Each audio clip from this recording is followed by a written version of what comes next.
Hello everyone, my name is James Moy and I'm here to bring attention to a mental disorder by the name of Narcissistic Personality Disorder. Narcissistic Personality Disorder is a mental illness that is characterized by an individual that has a high sense of grandiosity, meaning self-centeredness, a lack of empathy in others, and a deep need for admiration.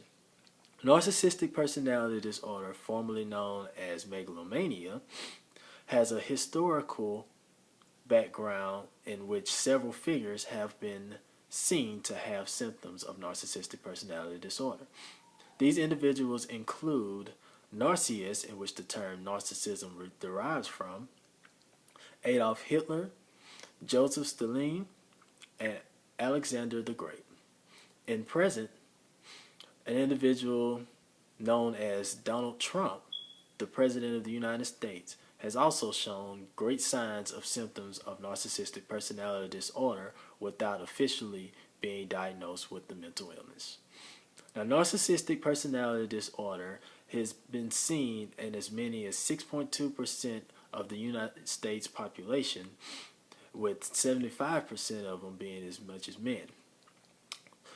These numbers reflect only individuals that have been seen in clinical practices or outpatient programs, and therefore much research has to be done because there's many individuals who have not been diagnosed because of their lack of acknowledgement of having the mental illness or identifying themselves with having it.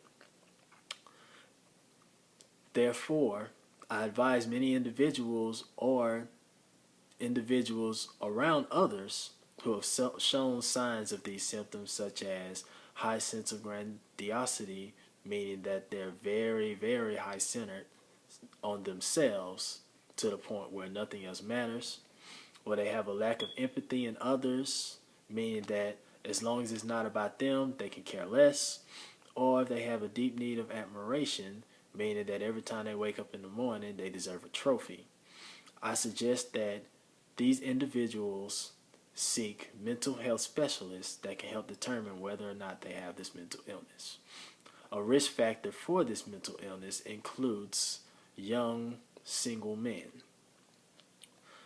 Now, while little study has been seen or has been done for this mental illness, several treatments have been shown to possibly be effective.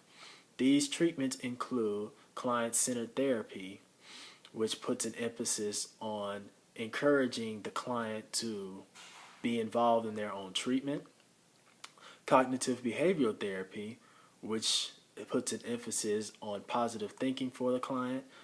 And also psychoanalytic psychotherapy, which puts an emphasis on introducing the client to what's real and what's unreal. Again, I would like to advise many individuals who identify themselves or identify others with this mental illness by showing signs of the symptoms. I advise that you reach out to mental health specialists to help you determine whether you have this mental illness or not.